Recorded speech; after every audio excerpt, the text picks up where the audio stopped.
Tonton video ini sampai selesai agar Anda tidak gagal paham.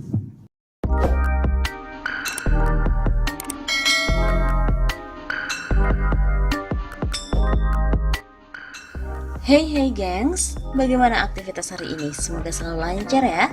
Dan kalian selalu bisa setia untuk mendengarkan informasi yang menarik dan juga unik lainnya dari channel 651 Safa. Gengs, wacana pemindahan ibu kota ini sepertinya tak segencar waktu awal diperbincangkan ya. Namun ternyata wacana tersebut tidak berhenti sampai di situ saja.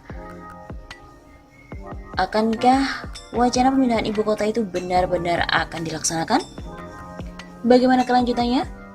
Berikut ini adalah selengkapnya. Survei mengatakan bahwa PNS tolak pindah ke ibu kota negara baru mencapai 94% karena lawan Jokowi.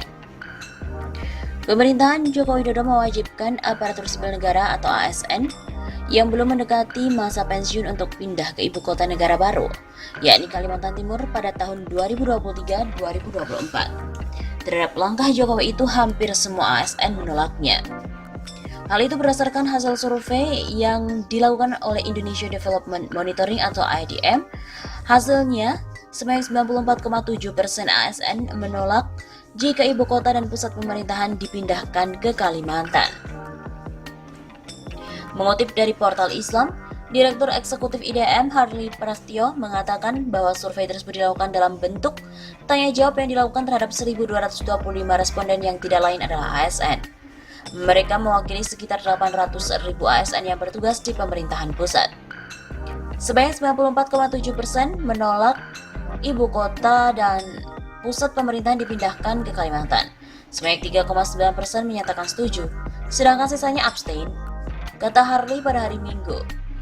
Survei juga mengungkapkan ada dua alasan besar yang menjadi dasar penolakan tersebut. 93,7% menyatakan khawatir dengan fasilitas kesehatan dan pendidikan anak yang kurang bermutu, sebab sarana yang berkualitas banyak di DKI Jakarta. Sebanyak 92,6% ASN menyatakan gaji dan pendapatan mereka tidak akan cukup untuk biaya hidup mereka di ibu kota yang baru. Sementara itu, ketika ditanyakan bagaimana jika mereka dipaksa pindah bertugas ke ibu kota negara yang baru, maka 78,3% akan mengajukan pensiun dini dari tugasnya. 19,8% akan ikut pindah dan sisanya menjawab tidak tahu. PNS dan kekhawatiran pindah ke ibu kota baru di Kalimantan Timur menguatkan diri tinggal di tempat yang tidak selengkap di Jakarta.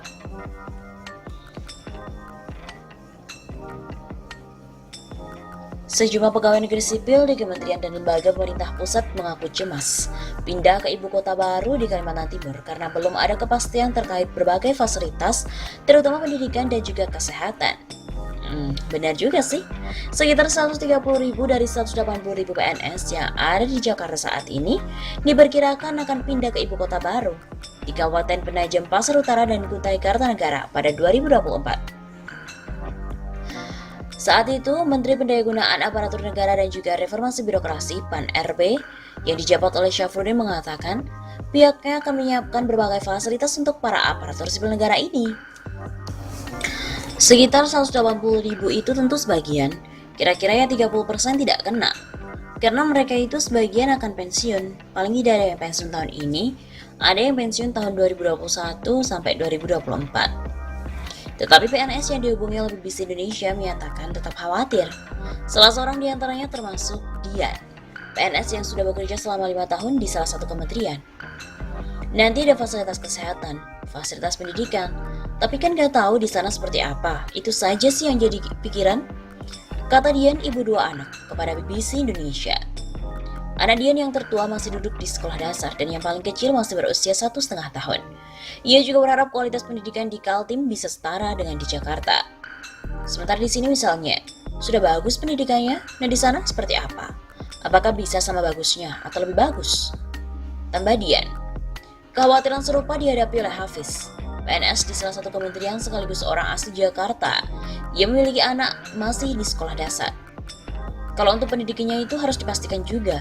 Kalau di Jakarta kan sudah pasti itu bagus, katanya. kehilangan hiburan seperti di Jakarta. Sementara PNS lain, Hana juga menyoroti terbatasnya fasilitas, terutama hiburan. Lebih ke mental, menguatkan diri kalau tinggal di tempat baru yang fasilitasnya tidak selengkap di Jakarta. Kalau di Jakarta sih kita punya hiburan, olahraga, konser, hiburan apapun mudah didapat.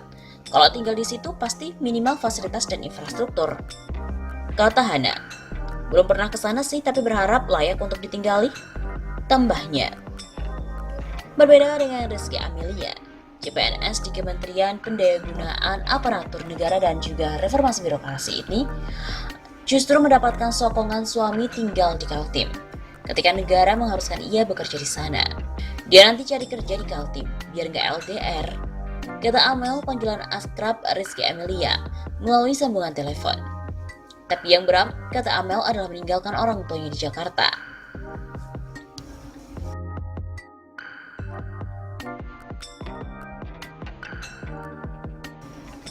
Sebelumnya nih gengs, survei Indonesia Development Monitoring menunjukkan 94,7% PNS menolak untuk dipindahkan ke ibu kota yang baru. Survei yang dilakukan pada 7 sampai dengan 20 Agustus lalu menyebutkan PNS khawatir dengan fasilitas kesehatan serta pendidikan anak yang kurang berkualitas, serta biaya hidup yang cukup tinggi. Hasilnya 94,7% ASN menolak ibu kota dan pusat pemerintahan dipindahkan ke Kalimantan. Sebanyak 3,9% setuju dan sisanya abstain, kata Direktur Eksekutif Harley Prastio dalam keterangan kepada media. Selain itu, survei yang melibatkan 1.225 responden ini juga mencatat jika PNS dipaksa pindah bertugas ke ibu kota baru, maka sebanyak 78,3% akan mengajukan pensiun dini.